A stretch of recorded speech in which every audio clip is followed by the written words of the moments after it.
شیعہ اور سنی اسلام کے دو سب سے بڑے فرقے ہیں جو ایک ہی مذہب کے ہونے کے باوجود آج ایک دوسرے کے دشمن بنے ہوئے ہیں۔ اس کی سب سے بڑی مثال آج ایران اور سعودی عرب ہے۔ یہ دونوں کنٹری مسلمان ہونے کے باوجود ایک دوسرے کے جانی دشمن ہیں، لیکن آخر کس طرح مسلمان ان فرقوں میں بٹے یہ جاننے کے لیے ہمیں آج سے 1400 سال پہلے جانا ہوگا۔ نبی صلی اللہ علیہ وسلم کی وفات سے تقریباً 3 مہینے پہلے اللہ نے نبی صلی اللہ علیہ وسلم کو ان کی زندگی کا آخری حج کرنے کا حکم دیا، جس کے بعد نبی صلی اللہ علیہ وسلم یا حج کرنے کے لیے مکہ کی طرف روانہ ہوئے اور پھر نبی صلی اللہ علیہ وسلم نے حج ادا کیا۔ حج سے واپسی کے سفر کے دوران نبی صلی اللہ علیہ وسلم ایک جگہ پر رکے جس کا نام گدی خم تھا۔ یہ ایک ایسی جگہ تھی جہاں سے ڈیفرنٹ راستے نکلتے تھے، یعنی کہ اب مسافر ایک ایسی جگہ پر پہنچ چکے تھے جہاں سے ان کے راستے الگ ہونے والے تھے۔ تو نبی صلی اللہ علیہ وسلم نے اپنے صحابہ کو حکم دیا کہ میرے لیے ایک ممبر تیار کرو، جس کے بعد نبی صلی اللہ علیہ وسلم کے صحابہ نے ان کے لیے ایک ممبر تیار کیا۔ پھر آپ صلی اللہ علیہ وسلم ممبر پر چڑھے اور فرمایا، اے لوگو، جان لو کہ میں بھی ایک انسان ہوں۔ ہو سکتا ہے کہ بہت جلد موت کا فرشتہ آ کر مجھے موت کی دعوت دے اور میں اس دعوت کو قبول کر لوں، لیکن میں اپنے بعد تم میں 2 بھاری چیزیں چھوڑ کر جا رہا ہوں، ایک قرآن اور دوسری اہل بیت۔ قرآن کو تھامے رکھنا اور میں تمہیں اللہ کی خوف دلاتا ہوں کہ میری اہل بیت کے ساتھ اچھا سلوک کرنا۔ پھر آپ صلی اللہ علیہ وسلم نے حضرت علی السلام کو ممبر پر بلایا اور فرمایا، من کنتو مولا علی مولا، جس کا میں مولا ہوں اس کا علی مولا ہے۔ یا اللہ، اس سے محبت کر جو علی سے محبت کرے اور اس سے دشمنی رکھ جو علی سے دشمنی رکھے۔ عربی میں مولا کا مطلب سردار یعنی لیڈر ہوتا ہے، یعنی نبی صلی اللہ علیہ وسلم امام علی کو امت کا لیڈر بنا کر گئے تھے۔ یہ سننے کے بعد ہزاروں صحابہ نے امام علی کو اس کی مبارکباد دی، جیسے کہ حضرت عمر نے کہا، مبارک ہو علی، آپ ہر مرد اور عورت کے مولا بن چکے ہو۔ اس خطبہ کے 3 مہینے بعد نبی صلی اللہ علیہ وسلم کی طبیعت بہت خراب ہو گئی۔ صلی اللہ علیہ وسلم جان گئے تھے کہ اب آپ کی وفات کا وقت قریب ہے، تو آپ صلی اللہ علیہ وسلم نے صحابہ کو حکم دیا کہ مجھے کاغذ اور قلم لا دو تاکہ میں تمہیں ایک وصیت لکھ دوں جس کے بعد تم کبھی گمراہ نہیں ہوں گے۔ لیکن حضرت عمر نے آگے سے کہا، نبی صلی اللہ علیہ وسلم بیمار کی حالت میں ایسی باتیں کر رہے ہیں اور ہمارے پاس ویسے بھی اللہ کی کتاب موجود ہے جو ہمارے لیے کافی ہے۔ یہ سن کر صحابہ کے درمیان بہت بحث شروع ہو گئی۔ کچھ صحابہ نے کہا کہ نبی صلی اللہ علیہ وسلم کی بات مانو اور انہیں کاغذ اور قلم لا دو، جبکہ کچھ صحابہ نے اس کی مخالفت کی اور نبی صلی اللہ علیہ وسلم کے بارے میں گستاخی الفاظ کہے جنہیں میں اپنی زبان سے بیان بھی نہیں کر سکتا۔ جب نبی صلی اللہ علیہ وسلم نے یہ سب دیکھا تو آپ صلی اللہ علیہ وسلم ناراض ہو گئے اور فرمایا، مجھے بس اکیلا چھوڑ دو، جس کے بعد سارے صحابہ نے نبی صلی اللہ علیہ وسلم کو اکیلا چھوڑ دیا۔ نبی صلی اللہ علیہ وسلم کاغذ اور قلم اس لیے مانگ رہے تھے کیونکہ آپ صلی اللہ علیہ وسلم اپنے بعد کسی کو خلیفہ بنا کر جانا چاہتے تھے اور وہ امام علی ہو سکتے تھے۔ اسی وجہ سے شیعہ حضرت عمر پر الزام لگاتے ہیں کہ انہوں نے جان بوجھ کر نبی صلی اللہ علیہ وسلم کو خلیفہ اناؤنس کرنے نہیں دیا۔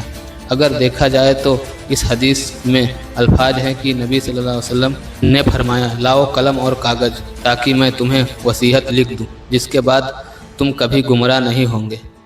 یہ تو ہر کوئی جانتا ہے کہ امت میں سب سے زیادہ گمراہی خلافت کے معاملے میں آئی ہے، اور جب نبی صلی اللہ علیہ وسلم فرما رہے ہیں کہ میں تمہیں کچھ ایسا لکھ دوں جس کے بعد تم کبھی گمراہ نہیں ہوں گے، تو اگر اس وقت آپ صلی اللہ علیہ وسلم کو کاغذ اور قلم دے دیا جاتا تو آج امت گمراہ نہ ہوتی۔ یہ صحابہ کی سب سے بڑی غلطی تھی جس کی سزا آج پوری امت بھگت رہی ہے۔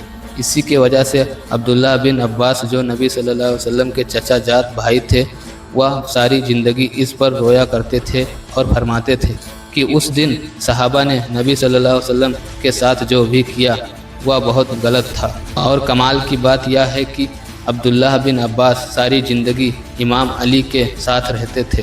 اس واقعے کے 4 دن بعد نبی صلی اللہ علیہ وسلم وفات پا گئے۔ جب آپ صلی اللہ علیہ وسلم کی وفات ہوئی تو تمام صحابہ غم میں رونے لگے۔ تبھی کسی صحابی نے آ کر انہیں خبر دی کہ وہاں ثقیفہ بنی سب میں انصار اپنا خلیفہ چننے والے ہیں۔